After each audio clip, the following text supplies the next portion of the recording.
Nancy Fraser's Justus Interruptus is a seminal work in contemporary political philosophy and feminist theory. It represents a turning point in the debate about social justice at the end of the 20th century, as Fraser redefines justice in light of changing political, economic, and cultural conditions. The post-socialist condition she describes refers not to the literal fall of socialism, but to the decline of socialist ideals as guiding principles of progressive politics. In this new context, traditional redistributive struggles centered on economic equality have been displaced by movements emphasizing cultural recognition, identity, and difference. Fraser's central aim is to rethink justice by integrating these two dimensions, redistribution and recognition, into a unified theoretical and political framework capable of addressing the complexities of modern societies. 1. The post-socialist condition and the crisis of progressive politics. Fraser begins Justus Interruptus by describing what she calls the post-socialist condition. The term captures the exhaustion of the socialist imaginary, the set of ideas that once inspired collective struggles for economic equality and emancipation. In the late 20th century, especially after the fall of the Soviet Union, the language of class struggle, economic redistribution, and structural critique lost much of its mobilizing power. In its place, new movements emerged that prioritized cultural and identity-based claims, those of gender, race, ethnicity, sexuality, and nationality. For Fraser, this transformation marked a double-edged shift. On the one hand, it represented progress. Formerly marginalized groups gained voice and visibility, challenging cultural hierarchies and dominant norms. On the other hand, the growing emphasis on identity and recognition risked displacing economic justice and class-based analysis, leading to what she calls the cultural turn in political theory and activism. This imbalance, Fraser argues, weakens the capacity to address the material conditions that perpetuate inequality. 2. Redistribution and recognition, a dual framework of justice. At the heart of Justus Interruptus is Fraser's argument that justice must be understood as multidimensional. She proposes a two-dimensional conception of justice encompassing both redistribution and recognition. Redistribution refers to the economic dimension of justice. It involves rectifying economic inequalities that result from the structure of capitalism, unequal access to resources, class exploitation, and economic marginalization. Traditional socialist politics emphasize this dimension through demands for wealth redistribution, social welfare, and collective ownership. Recognition, by contrast, concerns the cultural or symbolic dimension of justice. It seeks to remedy forms of cultural domination, disrespect, and misrepresentation that affect marginalized identities, such as sexism, racism, or homophobia.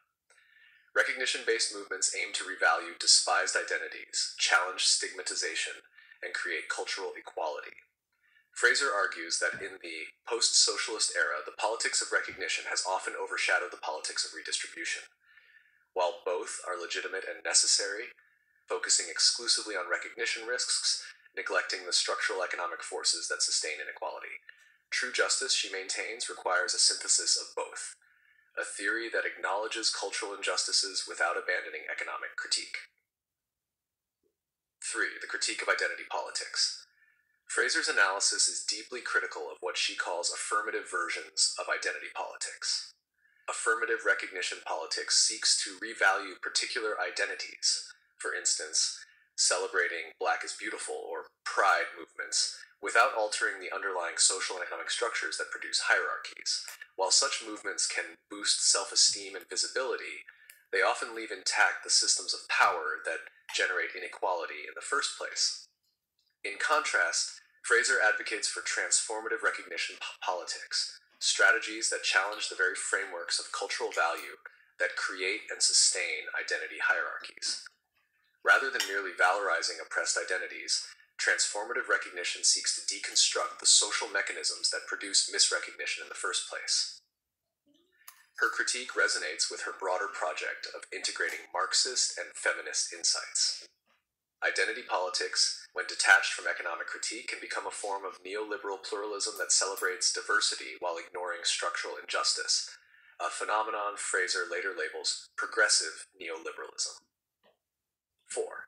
Feminism and the two dimensions of justice. Fraser, as a leading feminist theorist, uses feminism as a case study for her dual theory of justice. Historically, feminist struggles have combined both economic and cultural dimensions, demanding equal pay, reproductive rights, social welfare, and simultaneously fighting gender norms, sexism, and patriarchal misrecognition. However, she argues that second-wave feminism, especially in its late phases, increasingly tilted toward recognition at the expense of redistribution. Early feminist movements were linked to socialist politics and demanded structural economic reform, childcare provision, labor rights, and welfare expansion. But by the 1980s and 1990s, feminism had become more fragmented and individualized, emphasizing identity, representation, and lifestyle.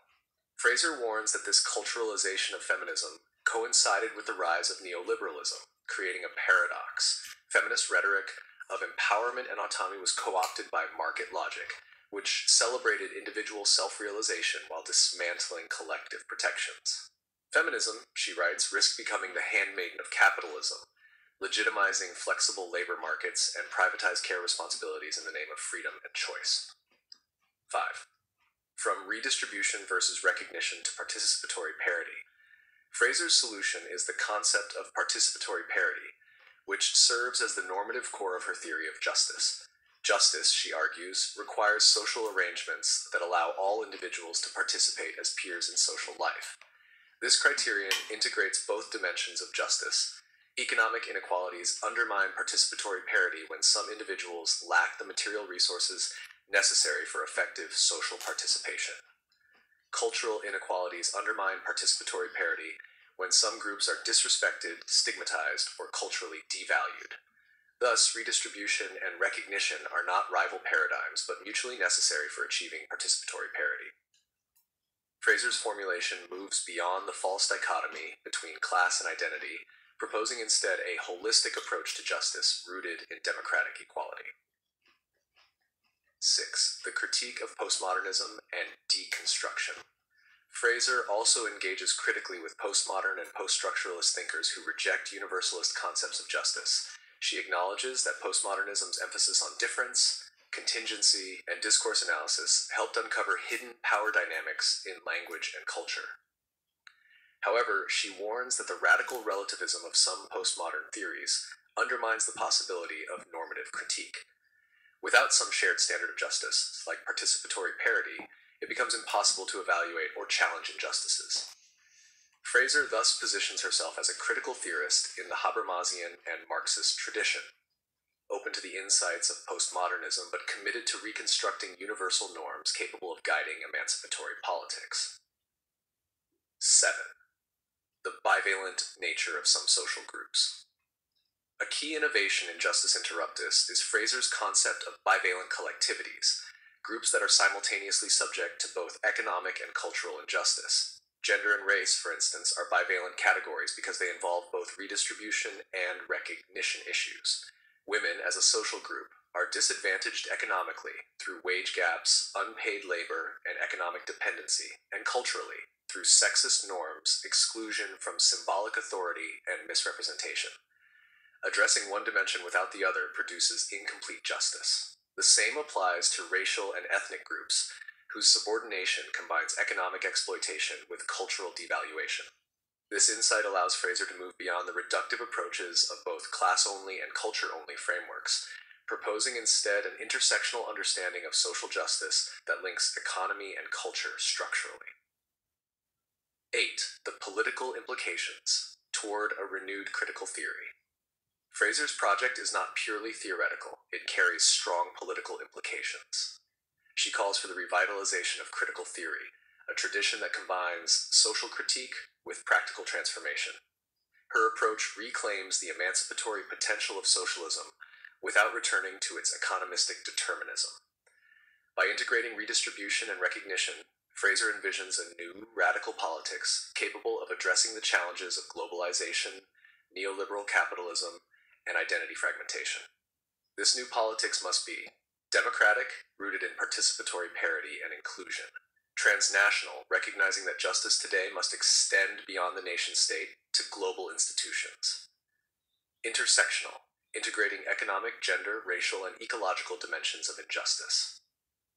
In later works such as Scales of Justice, 2008, and Fortunes of Feminism, 2013, Fraser expands these ideas to the global level, arguing that justice must now address not only who gets what and who is recognized, but also who counts as a legitimate participant in global political processes.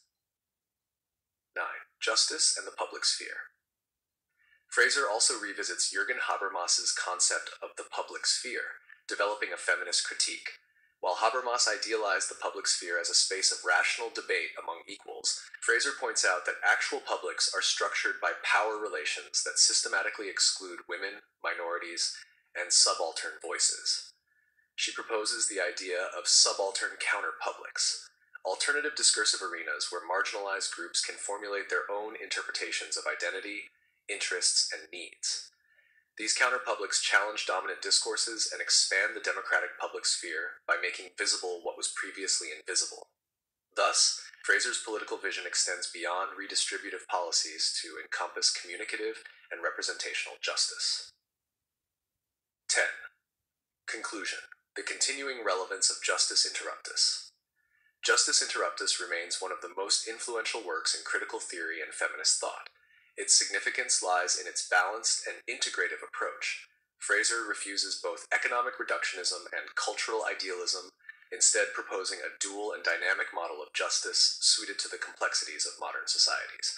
By articulating the interplay between redistribution and recognition, she provides tools for understanding how neoliberal capitalism co-opts identity politics while deepening material inequality. Her theory of participatory parity continues to inspire movements for gender equality, racial justice, and global democracy. Ultimately, Justus Interruptus is a call to resume the interrupted project of emancipation, not by returning to old socialist dogmas, but by forging a new synthesis of equality and difference, economy and culture, redistribution and recognition.